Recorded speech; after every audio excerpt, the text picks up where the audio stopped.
Long before men learned to write their stories, there existed a creature born from fire itself. The phoenix, a bird of radiant flame, whose feathers glowed like dawn, and whose wings carried the warmth of creation. Ancient legends say it lives a life of perfect beauty, but only for a time.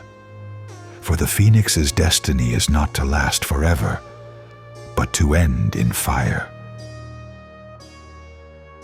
When its final day arrives, the phoenix builds a nest of fragrant branches and sings a song heard by gods and mortals alike, a song of endings and beginnings.